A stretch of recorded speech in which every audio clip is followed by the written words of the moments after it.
Assalamualaikum warahmatullahi wabarakatuh. Waalaikumsalam. Alhamdulillah.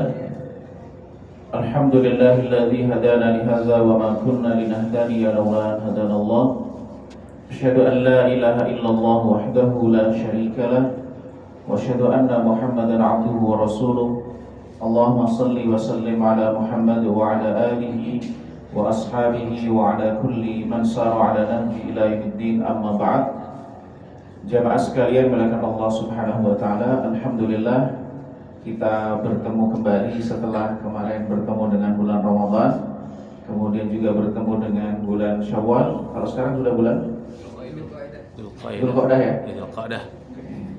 Jadi sudah berbeda bulan dari bulan Syawal. Mudah-mudahan semua aktivitas kita yang telah lalu diberkahi oleh Allah Subhanahu wa taala, menjadi catatan amal soleh dan kita menjadi pribadi yang lebih baik.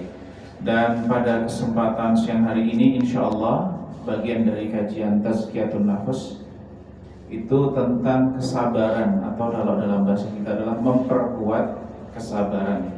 Jadi sabar ini sudah jadi nama orang. Mohon maaf, di sini ada yang namanya sabar enggak? Enggak ada ya? Oke.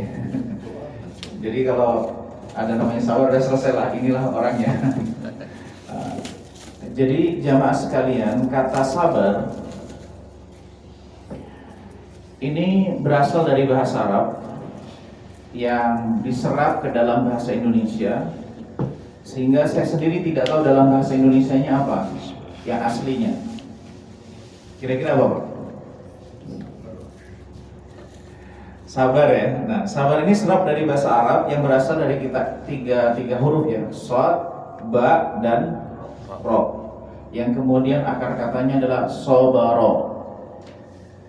Nah, kata sobaro ini atau shad wal ba wal ra'u, kata Ibnu Faris yang beliau itu memiliki satu karya, beliau termasuk ahli bahasa Arab, punya karya namanya Maqayisil Lughah. Maqayisil Lughah ini karya yang membahas tentang makna terdalam dari suatu kata. Jadi kalau kita mau tahu kata di dalam Al-Quran, misalnya kayak yatim, misalnya ketemu tentang muslim dari kata salima, yaslamu, misalnya begitu, dan kata-kata yang lain itu biasanya dirujuk dari Mu'jam Maqayisil Lughah. Kita akan ketemu makna dasar dari satu kata. Nah, kata sabar itu berasal atau memiliki tiga dasar, tiga makna. Yang pertama adalah al-habsu. Al-habsu itu artinya ditahan. Jadi ditahan itu ada dua makna, maka ada yang sebagian mengatakan al-habsu wal man'u. Sabar itu maknanya al-habsu wal man'u. Kalau al-habsu itu artinya meletakkan sesuatu atau menahan sesuatu sehingga dia itu tidak berpindah dari suatu tempat ke tempat yang lain. Diletakkan pada satu ruang yang kemudian dari ruang itu dia tidak bisa keluar, tidak berpindah tangan, tidak berpindah kepada orang lain dan seterusnya, tidak bergerak dan seterusnya. Itu namanya al-habsu. Maka orang yang ditahan, al-mahbus, supaya dia nggak pergi, supaya dia tidak menghilangkan barang bukti, maka ditahan, tidak boleh kemana-mana. Tapi yang kedua maknanya adalah al-man'u. Al-man'u itu ada dorongan, ada tekanan dari pihak lain supaya kita bergeser, tapi kita menahan agar kita tetap bertahan dengan kondisi kita, menahan dorongan, itu namanya al-man'u. Maka sabar itu bisa bermakna al-habsu wal man'u. Maka harta wakaf itu atau definisi wakaf itu adalah habsul asal wa tasbilul manfa'ah. Menahan pokoknya dan mengalirkan manfaatnya. Apa yang maksud dengan menahan? Tidak dijual, tidak dihibahkan, tidak diwariskan, sehingga dia tidak berpindah kepemilikan kepada kepemilikan individu. Itu definisi wakaf, maka juga menggunakan kata al-habsu. Kemudian yang kedua, makna sabar atau sobaro itu adalah a'la minasyai. Al-a'la minasyai. bagian tertinggi dari sesuatu. Kemudian yang ketiga, sobaro atau as-sabru itu adalah bagian dari jinsun minal hijarah, bagian dari bebatuan. Maka kesabaran itu memiliki 3 unsur makna ini. Tapi yang paling dekat adalah makna bagian pertama adalah al-habsu. Jadi pada dasarnya orang yang bersabar itu adalah orang yang menahan dia tidak bereaksi yang negatif, merespon dan seterusnya, tidak berpindah dari satu sikap kepada sikap yang lain, tidak berdampak kepada satu yang negatif, tidak melampiaskan. Maka contoh kesabaran itu adalah ketika seseorang dipancing emosinya, lalu dia bisa melampiaskan emosinya, tapi dia tidak melakukan itu. Nah, itu suatu kesabaran yang bagus. Dari sisi al-man'u, ketika ada dorongan dia menahan sesuatu itu agar tidak menimpa dirinya, itu bagian dari kesabaran. Jadi kalau misalnya ada batu kayak apa, turun kemudian kita tahan, nah itu namanya al-man'u. Maka kalau ada dorongan, ada godaan, ada apa istilahnya? Kalau orang digoda melakukan satu keburukan dan lalu dia tahan itu, sesuatu itu tidak menggoyahkan dirinya. Nah, itu bagian dari kesabaran. Jadi makna bahasa ini menggambarkan bagaimana makna kesabaran itu. Jadi kalau kemudian ulama nanti menjelaskan tentang makna hakikat kesabaran, ya tidak keluar dari definisi bahasa. Kemudian tentang sabar ini bagaimana ulama? Satu ungkapan yang disampaikan oleh Al-Imam Al-Ghazali, Abu Hamid Al-Ghazali, mengatakan sebagaimana dinukil oleh Muhammad Tahir Ibnu Ashur, "Thabatu ba'ithid din fi muqabalati ba'ithis syahwah." Kokohnya seseorang, bertahannya seseorang untuk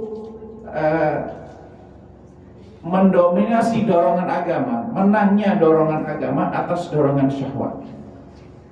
Jadi di dalam diri kita, misalnya saya berikan contoh sederhana, kita itu mau sholat, itu kan ada dorongan. Tapi mau aktivitas yang lain, itu juga ada dorongan. Jadi dalam hidup ini seringkali kita itu dihadapkan pada benturan-benturan kepentingan, baik kepentingan agama atau kepentingan syahwat. Misalnya kalau kita itu sedang kumandang azan subuh, hujan lagi, libur lagi, gitu misalnya Pak. Dingin, gitu. Maka di situ akan ada dorongan, apakah sholat subuh ataukah meneruskan tidurnya. Agama sebagai orang beriman ini, sholat subuh ini pahalanya besar. Sholat subuh ini adalah bagian dari keimanan. Karena sholat yang paling berat bagi orang yang munafik adalah sholat subuh. Maka ketika dia dengar azan itu, jiwa agamanya, rohiyahnya itu berontak, mendorong pada dia untuk bangun, untuk sholat dan seterusnya. Tapi dorongan syahwatnya, kenyamanannya ingin bertahan di tempat tidur. Nah, maka ruang pahala itu terletak kepada benturan-benturan dalam kehidupan. Benturan antara dorongan agama dengan dorongan syahwat. Kalau nggak ada dorongan, maka saya berikan contoh misalnya, ada satu ayat, "In tajtanibu kaba'ira ma tunhauna 'anhu nukaffir 'ankum sayyi'atikum wa nudkhilkum mudkhalan karima."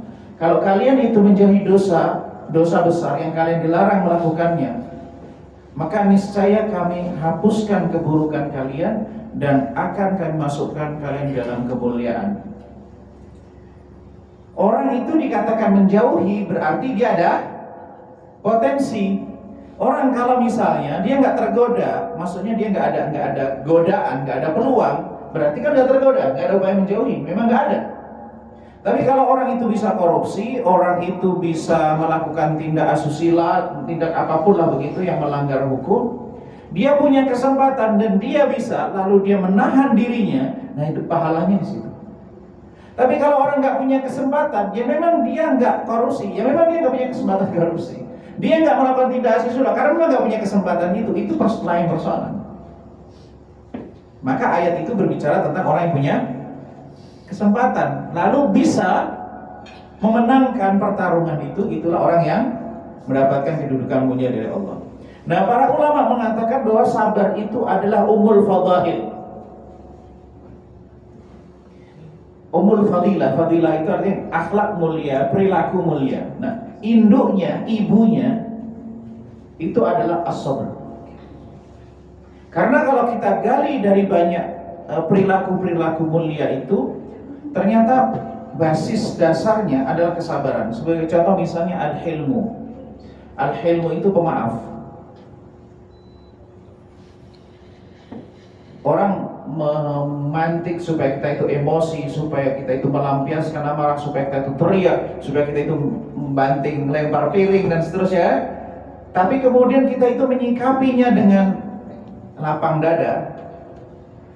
Nah, itu namanya kesabaran. Nah, sifat itu dinamakan al-hilmu. Orang dipancing emosinya, tapi emosinya tidak meledak, itu namanya al-hilmu. Yang kedua, al-anah. Al-anah itu orang itu terburu-buru, sifatnya sifat terburu-buru.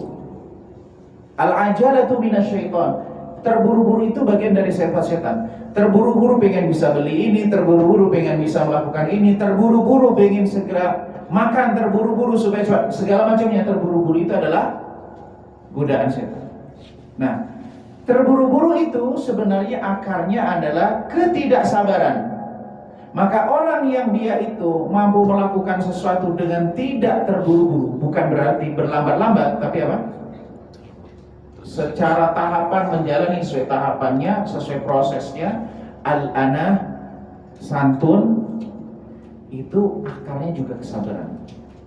Asyukru, syukur, itu hakikatnya adalah sabar. Orang dia dulu dikasih misalnya uang 100 juta, dia tidak menggunakan uang itu untuk kemaksiatan, berarti sabar dia. Padahal dia mau beli ini, ditambah lagi rezekinya oleh Allah dengan tambahan, dia tidak menggunakan untuk kemaksiatan, berarti dia itu bersabar. Asy-syaja'ah,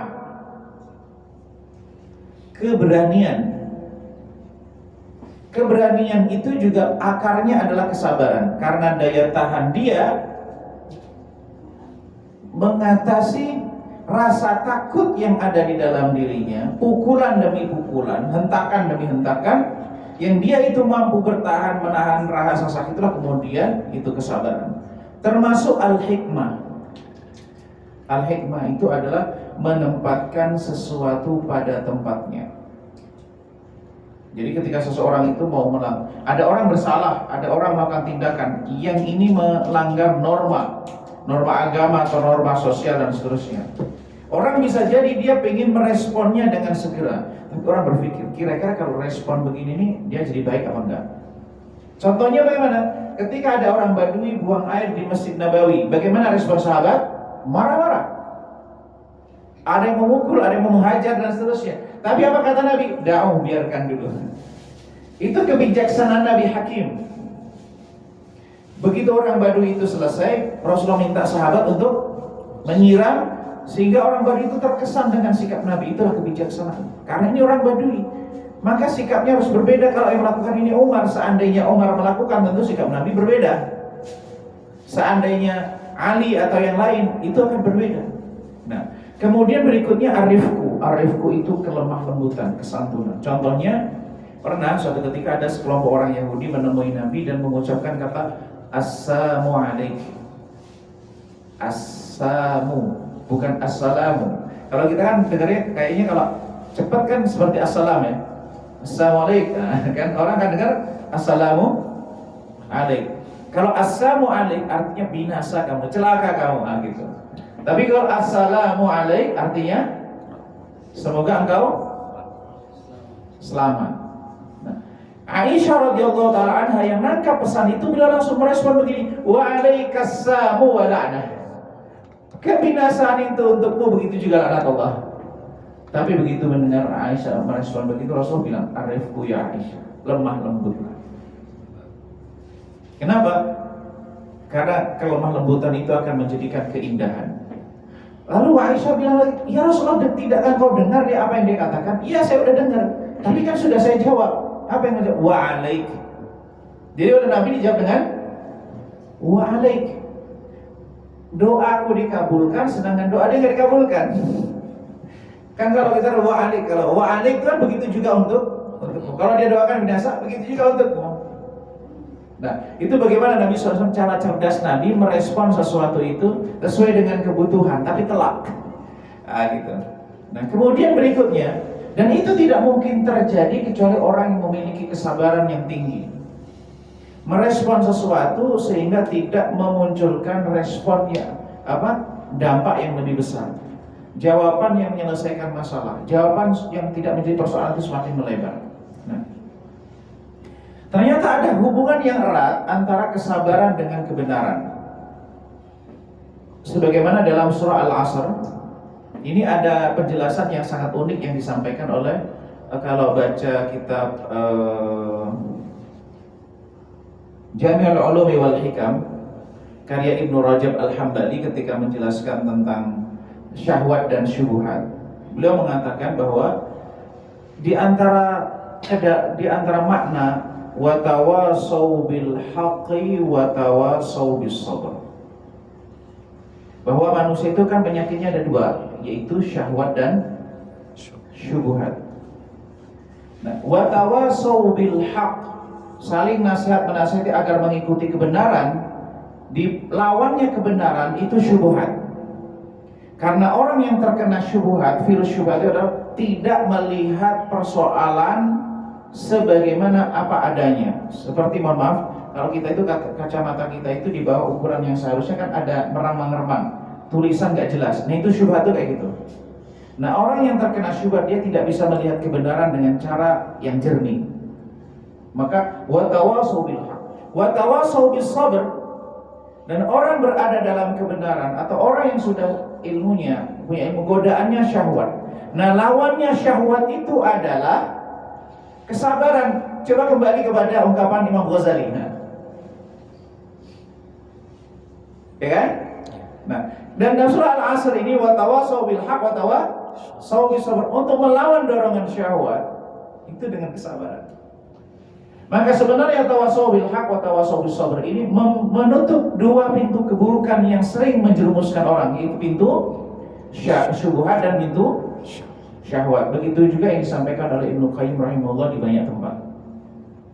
Nah, kemudian ini ungkapan yang saya nukil dari Ibnu Ashur, Muhammad Thahir Ibnu Ashur. Beliau mengatakan begini, wa anta idza ta'ammalta, dan bila engkau melihat, engkau perhatikan dari peristiwa yang terjadi dalam diri manusia itu, niscaya wajata aslat tadayyuni wal imani min durubis sabr. Anda akan tahu bahwa muara dasar, akar dasar itu, prinsip pondasi tadayyun itu komitmen beragama, itu ada, dan keimanan itu adalah kesabaran.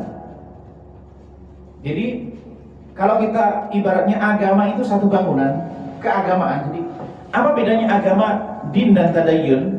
Apa yang Allah turunkan itu namanya agama. Apa yang ada dalam Al-Quran, dalam Sunnah itu adalah agama. Itu sempurna. Tapi perilaku kita dalam beragama, upaya kita menerapkan apa yang dalam Al-Quran, apa yang dalam hadis, itu namanya tadayyun. Komitmen dalam beragama, menjalankan agama itu tadayyun. Nah, kita sebagai manusia dalam beragama itu tidak sempurna, karena kita banyak kelemahannya. Nah, kalau beragama itu diibaratkan sebagai satu bangunan, maka pondasi dasar bangunan sikap kita beragama, keagama kita itu adalah sabar. Orang sholat 5 waktu, mau sholat 4 rakaat itu butuh sabar. Kalau nggak sabar, didiskon jadi 3 rakaat atau 2 rakaat ya. Jadi dia tinggal 2.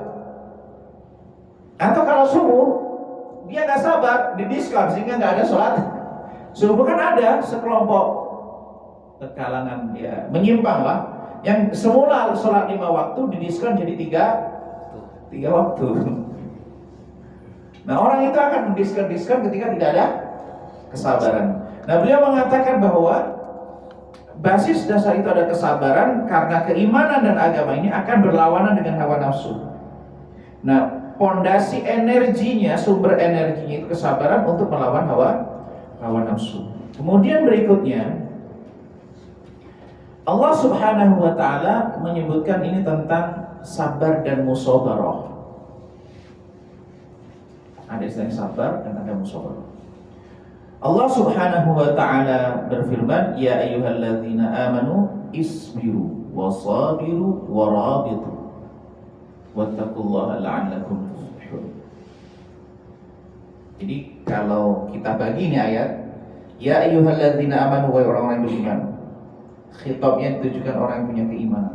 Seruannya ini keimanan, semangatnya keimanan. Basisnya berbicara tentang keimanan. Beda dengan ya ayuhan nas. Kalau ya ayuhan nas basisnya adalah kemanusiaan, basisnya adalah sebagai suatu makhluk. Basis apa ini? Perenungannya, basis logikanya, basis pendekatannya kemanusiaan. Kalau ya ayuhan nas. Kalau ya ayyuhalladzina amanu, basis pendekatannya adalah keimanan. Isbiru wasabiru warabitu. Ini pekerjaan saya. Isbiru adalah basis dasarnya. Wasabiru namanya musabarah. Warabitu namanya ribat atau murabatah. Di penghujung ayat Allah tegaskan antara sebab akibat. Wattaqullah la'allakum tuflihun. Wattaqullah sebagai sebab, la'allakum tuflihun sebagai musabab. Jadi ada sebab, ada akibat. Bertakwa kepada Allah nanti dampaknya adalah kemenangan. Maksudnya al-falah, kalau kita sebutkan dalam Al-Quran dan hadis, secara umum tuflihun itu maknanya masuk surga. Sederhana gitu. Maksudnya qad aflahal mu'minun. Qad aflaha man zakkaha wa qad khaba man dassaha. Maksudnya adalah sukses akhirat. Maksudnya adalah masuk surga. Jadi kalau kita rujuk di dalam Al-Quran itu tentang masuk surga, itu redaksi bahasa kata-katanya banyak yang mewakili makna itu. Misalnya la khaufun 'alaihim wa la hum yahzanun, itu juga deskripsi tentang surga. Nah, takwa itu sifatnya kan umum. Takwa itu umum. Tapi bagian terpenting dalam konteks ayat ini ya, bagian terpenting dari pesan takwa yang disampaikan dalam ayat ini adalah kesabaran. Kalau di dalam ilmu bahasa Arab itu ada namanya menyebutkan khusus dan menyebutkan yang umum. Biasanya kalau disebutkan ada perkara yang khusus lalu umum atau umum khusus. Maksudnya adalah yang khusus ini bagian dari yang umum itu, tapi perlu diberikan perhatian terhadap sesuatu yang khusus itu dari yang umum itu. Kan kesabaran bagian dari ketakwaan. Oke. Nah, apa bedanya isbiru wasabiru, sabar dan musabarah? Kalau Syekh Muhammad Tahir Ibnu Ashur di dalam tafsir Tahrir wa Tanwir itu memberikan penggambaran yang luar biasa tentang makna musabarah. Karena ayat ini berhubungan tentang perang, Pak. Ribat itu artinya mengikat, tapi maksudnya adalah mengikat tali kuda dan persenjataan sehingga dia itu orang akan berperang. Makanya bukan ribat. Dalam bahasa Arab dasi yang kita ikat itu namanya juga ribat. Nah, ayat ini berhubungan tentang peperangan. Nah, as-sabru, sabar, jelas kita tahu itu. Itu adalah energi kekuatan paling dasar dalam diri manusia. Nah, musabarah itu adalah bertahan dalam kesabaran, mempertahankan kesabaran dan meningkatkan kesabaran ketika berhadapan dengan pihak lain yang juga sabar. Kan peperangan itu membutuhkan kesabaran dari kedua belah pihak. Benar? Ketika orang beriman dengan orang yang tidak beriman itu bertemu dalam satu pertempuran, kan kedua-duanya ada yang luka, kedua-duanya lelah, kedua-duanya capek, kedua-duanya jadi korban. Nah, tapi di sini ini yang namanya musabarah ini, ketika orang beriman itu berhadapan dengan orang yang tidak beriman, tapi dia sabar dengan ide dia, dengan gagasan dia, dengan ketidakberimanan dia. Nah, orang beriman ini berusaha untuk meningkatkan imannya, sudah dibenturkan, berupaya untuk bertahan, untuk terus meningkat. Itu namanya musabarah. Nah, ada satu ungkapan yang cukup menarik yang menggambarkan semakna dengan ini. Yang memenangkan pertempuran itu bukanlah orang pihak yang paling banyak membunuh, tapi yang memenangkan peperangan itu adalah yang paling lama bertahannya.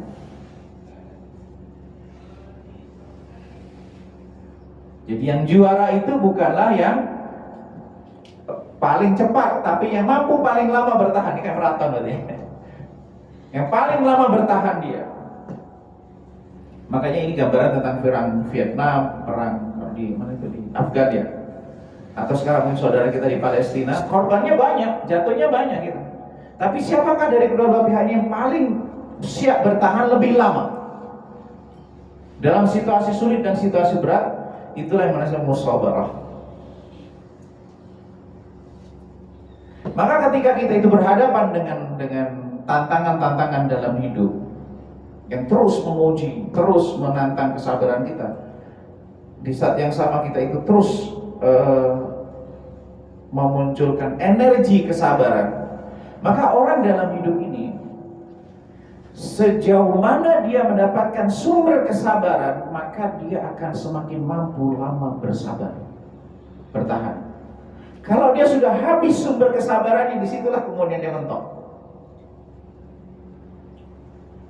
Maka kalau kemudian Al-Quran itu adalah dikatakan sumber yang tidak pernah berhenti mengalirkan, maka pentingnya orang berinteraksi dengan Al-Quran, hidup bersama dengan Al-Quran itu, karena dari Al-Quran dia akan ketemu sumber energi kesabaran yang tidak pernah akan habis.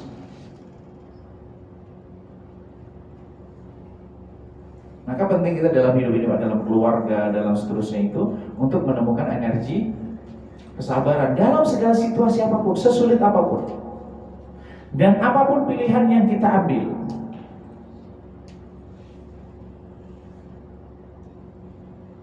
dan tidak ada hidup yang tidak ada cobaan.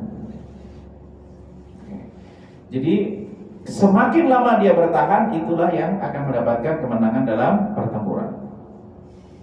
Nah, ada ungkapan yang menarik yang disampaikan oleh Muhammad Tahir Ibnu Ashur, bahwa fa'amarahum bis-sabri, Allah Subhanahu wa taala perintahkan untuk bersabar. Yang sabar itu adalah juma'ul fadail wa khisalul kamal. Bahwa kesabaran itu adalah gabungan sikap mulia, perilaku mulia, dan dia adalah kesempurnaan atau kematangan. Maka orang itu biasanya kita ukur kedewasaannya dari kemampuan mengendalikan emosinya, kemampuan bersabarnya. Kan beda dengan anak-anak yang ketika diambil mainannya langsung nangis dan seterusnya. Kalau bapak-bapak diambil mainannya gimana Pak? Kalau misalnya diambil gadgetnya oleh istrinya, itu misalnya, atau oleh anaknya dan seterusnya. Nah, tapi kan dia paham tuh. Kan beda sama anaknya kalau lagi, masa anak dengan ayahnya sama. Nah, kematangan itu akan ditentukan sejauh mana kemampuan bersabar. Dan ulul azmi itu dikatakan ulul azmi karena mereka orang yang paling matang, orang yang paling kuat, orang yang paling teguh, dan mereka orang yang paling siap menghadapi tantangan karena kematangan. Nah, thumma bil musabarah. Nah, kemudian diperintahkan bersabar, lalu kemudian diperintahkan untuk musabarah, meningkatkan kesabaran itu di dalam menghadapi pihak yang sabar juga. Karena dalam peperangan itu masing-masing berusaha untuk bertahan. Nah, kemudian berikutnya jemaah sekalian, kita perlu ketahui bersama bahwa dalam kehidupan ini setiap agama itu punya konsep, punya pemahaman tentang kehidupan yang kemudian akan berpengaruh terhadap pemeluknya. Kalau di dalam Islam, di dalam Al-Quran ditegaskan bahwa hidup itu cobaan. Hidup itu cobaan. Alladzi khalaqal mauta wal hayata liyabluwakum ayyukum ahsanu amala. Allah lah yang menciptakan kematian dan kehidupan untuk menguji, ibtila, siapakah yang paling banyak, siapakah yang paling bagus, paling baik amalnya. Artinya hidup ini ujian. Kemudian innama amwalukum wa auladukum fitnah, sesungguhnya hartamu dan anakmu adalah fitnah, ujian. Nah, dan Allah juga menegaskan wala nabluwannakum bi syai'im minal khaufi wal ju'. Ketika kehidupan ini Allah sudah wala nabluwannakum, pakai takkid pula, pakai penegasan. Sungguh kami benar-benar akan uji kalian dengan sedikit rasa takut. Wa naqsim minal amwal, kekurangan harta, wal anfus dan jiwa, was thamarat dan penghasilan buah-buahan. Ujian ini tidak pandang bulu dia beriman atau tidak beriman. Tidak kemudian diukur dengan tingkat kesolehan. Maka kalau kita mengukur kesuksesan hidup itu dari kenyamanan hidup, maka kita bisa salah.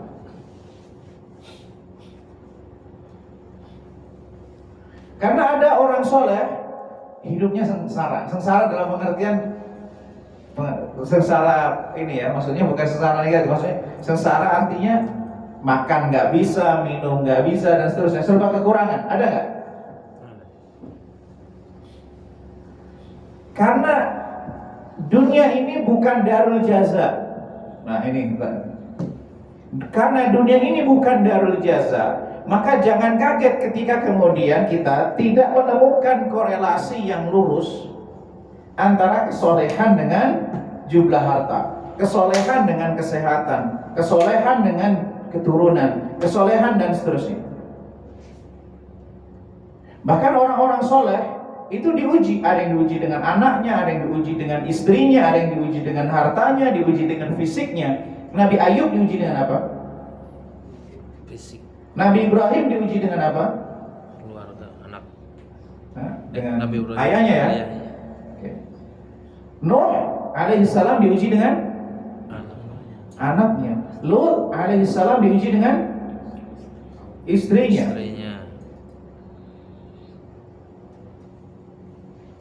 Begitu juga istrinya Nuh. Artinya, kalau kita melihat ada orang baik lalu rumah tangganya bermasalah, atau orang baik lalu hartanya, bisnisnya gagal, janganlah kemudian kita langsung menghukumi, itu orang soleh kok begitu. Kenapa? Ya memang Allah uji dia melalui jalur itu. Mudah-mudahan jangan kemudian kalau kita melihat orang diuji tentu kemudian kita merendahkan. Bisa jadi suatu saat kita akan diuji dengan hal yang sama. Hati-hatilah. Misalnya, mohon maaf ya, ada kawan punya anaknya nakal, lalu benar, ini orang anaknya nakal banget dan seterusnya. Atau kemudian, siapa ini? Dia itu gagal dalam mendidik dan seterusnya. Ya karena sebenarnya anak kita mudah dididik itu karena memang Allah memberikan kemudahan. Dan kita bersyukur kepada Allah tidak diberikan ujian itu. Belum tentu kita diuji itu kita bisa berhasil. Nah, maka wabasyiris sabirin, dan bekalnya itu adalah sabar. Ini tantangan kita dalam, maksudnya apa jemaah sekalian? Ini konteksnya evaluasi diri kita juga dalam melihat orang lain. Maksudnya bagaimana? Kita itu kalau melihat ada orang, kawan, lalu ada persoalan dalam hidupnya, cobaan hidupnya, ya jangan kemudian kita ikut menjatuhkan. Itu ujian yang Allah berikan. Dia kan sholat jamaahnya baik dan seterusnya. Ya, alhamdulillah kita nggak diuji di situ gitu. Karena setiap orang itu pasti diuji. Dan ujiannya itu bisa jadi orang kita lihat hidupnya gampang karena kita nggak tahu dia diuji dari sisi apa. Nggak diuji dari sisi ini, diuji di sini. Tapi di balik itu semuanya, dari ujian itulah Allah ingin mengetahui benturan-benturan dari hidup itu. Benturan itulah yang kemudian menjadi sumber pahala.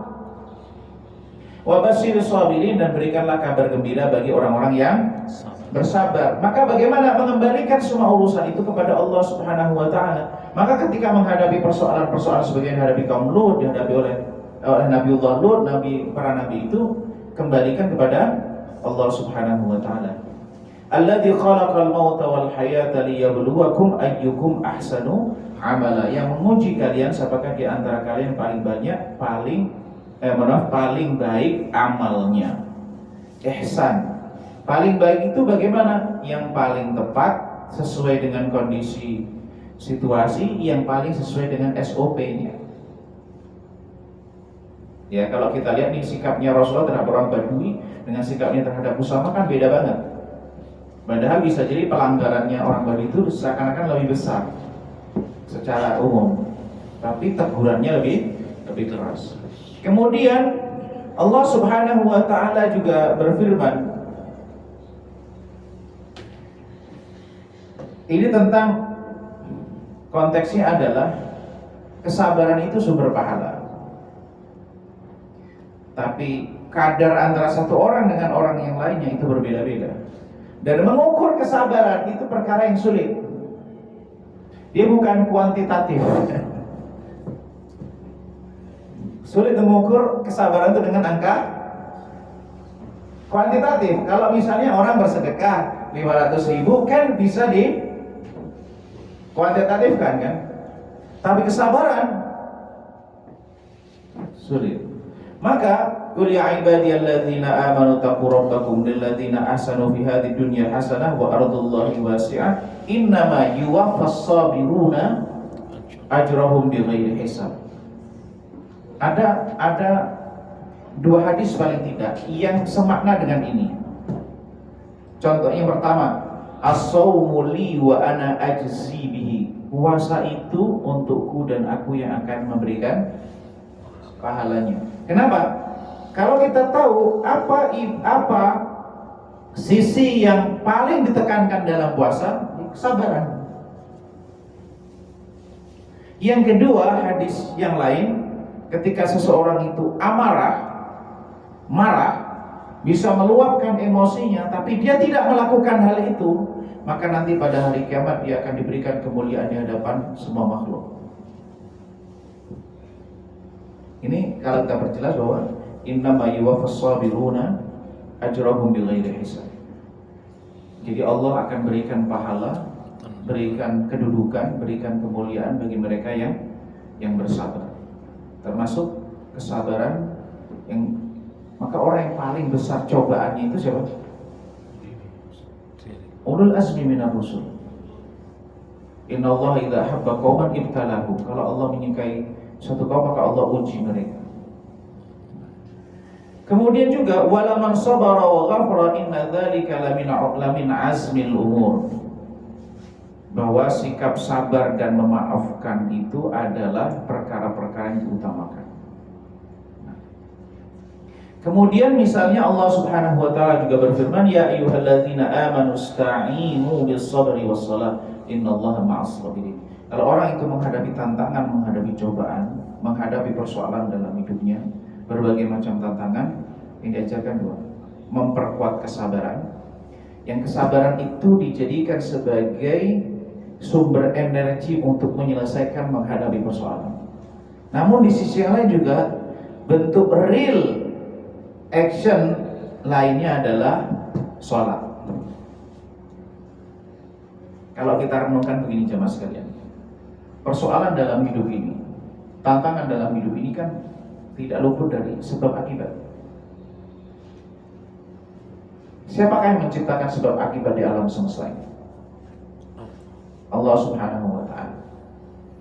Maka kalau kita ingin menyelesaikan persoalan yang berhubungan dengan segala persoalan yang berhubungan dengan sebab akibat, tentu kita mengajukan solusinya, proposalnya pertama kali kepada yang menciptakan sebab akibat. Mudah-mudahan dengan sholat kita, dengan ibadah kita, dengan upaya husnudzan kita kepada Allah, Allah bukakan hati kita untuk menemukan simpul penyelesaian dari masalah di balik sebab akibat itu. Misalnya pendidikan anak sulit dan seterusnya. Ini simpulnya di mana sih? Sumber masalahnya di mana? Cuman keterbatasan pengetahuan kita. Kita akan cari gak ketemu dan seterusnya. Maka dengan sholat minta petunjuk pada Allah agar memudahkan kita ketemu dengan simpulnya, sehingga ketika kita mengambil keputusan mencari solusi itu langsung tepat pada simpul persoalan dan menyelesaikan masalah. Nah, maka Muhammad Syekh Muhammad Thahir Ibnu Ashur itu juga mengatakan bahwa fal amru bil isti'anati bis sabri, diperintahkan untuk berminta tolong kepada Allah, menjadikan sabar itu sebagai sarana mendekatkan diri kepada Allah, minta tolong kepada Allah, karena as-sabr itu adalah malakul huda, bahwa kesabaran itu adalah kunci petunjuk. Fa innama yasuddul umam 'an ittiba'i dini qaumihim al-fahm bi ahwalihim al-qadimah wa dha'fin nufus an tahammuli mufaraqatiha, fa idza tadarra'u bis-sabri sahula 'alaihim ittiba'ul haqq. Jadi yang menghalangi orang-orang itu untuk mengikuti para nabi, mengikuti kebenaran itu adalah lemahnya kesabaran mereka. Maka ketika mereka itu sabarnya, kesiapan dan kesabaran, maka mereka mengikuti apa yang dibawa oleh Rasul mereka. Dan kalau kita lihat ketika Rasul mendakwakan Islam itu kan ada dua kelompok.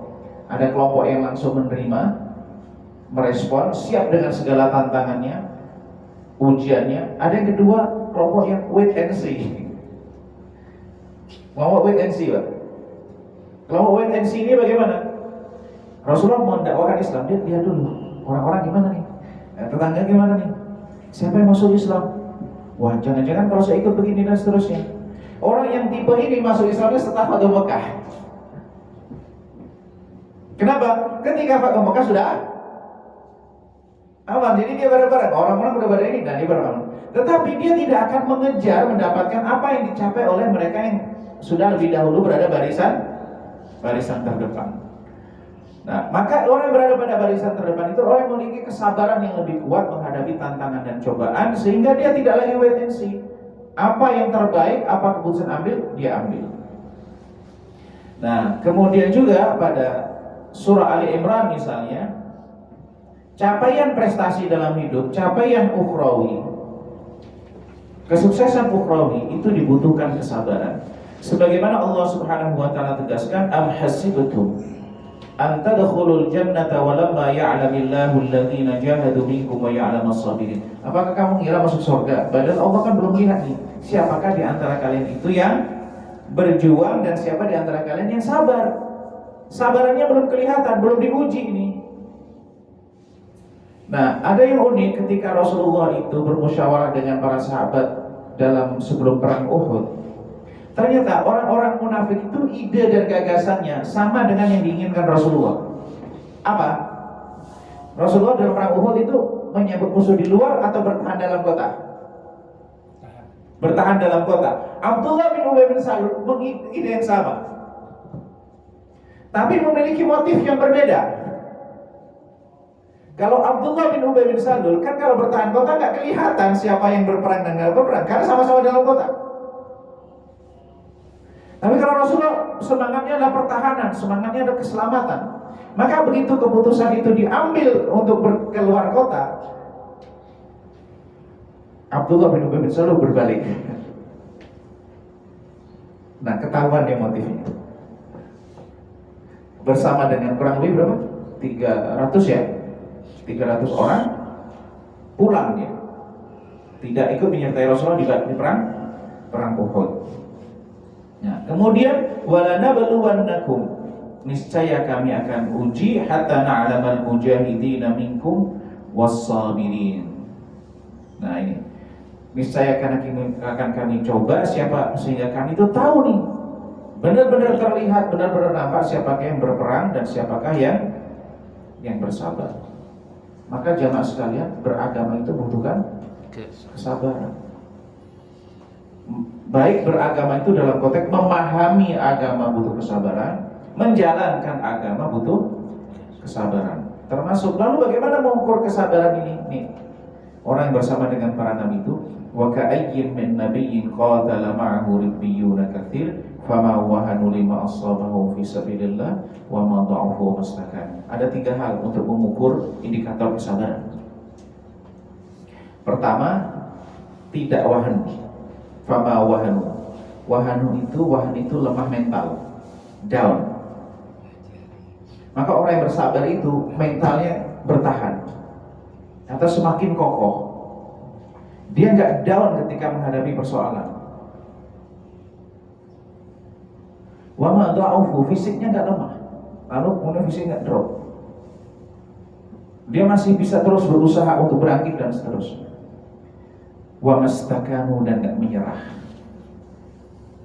Maka kalau kita bicara realnya, indikatornya orang yang bersabar dan gak bersabar, pertama, down gak dia? Langsung kemudian drop gak fisik dan seterusnya? Kemudian yang ketiga, nyerah atau enggak? Mungkinkah seseorang itu kehilangan salah satu, tidak kehilangan? Mungkin saja. Misalnya drop secara fisik tapi dia mau nyerah, mungkin aja. Mentalnya kuat tapi fisiknya karena faktor, bisa juga. Jadi, tapi artinya bahwa tiga hal ini perlu dipupuk untuk indikator bahwa kesabaran yang benar-benar sabar yang itu akan membuahkan pada tiga indikator: tidak lemah secara mental, tidak lemah secara fisik, dan tidak menyerah. Dan itu bisa kita lihat dari kesabaran para nabi dan rasul. Fasbir kama sabara ulul azm. Sabarlah sebagaimana kesabaran ulul azm. Waktunya sudah ini. Oke. Dan sebagai penutup, ini saya sampaikan pendorong kesabaran sebagaimana disebutkan Syekh Al-Qadhi dalam karyanya, memahami tabiat kehidupan, mengenal diri manusia seperti kita mengenal tabiat manusia, yakin balasan yang terbaik, yakin akan datang solusi. Cuman kapan datangnya, nah ini masing-masing berbentuk. Memohon pertolongan kepada Allah, mengikuti mereka yang ada kesabaran dan kemauan kuat, iman terhadap takdir dan sunnatullah, bahwa hidup itu pasti ada cobaan, waspada terhadap penghalang kesabaran. Nah ini penting juga. Mudah-mudahan dengan ini kita bisa termasuk orang yang diberikan kesabaran, diberikan kemudahan untuk menjalankan apa yang Allah SWT titipkan kepada kita. Mungkin cukup ya? Cukup. Subhanakallah bihamdika, asyhadu an la ilaha illa anta, astaghfiruka wa atubu ilaik. Assalamualaikum warahmatullahi wabarakatuh. Waalaikumsalam warahmatullahi wabarakatuh.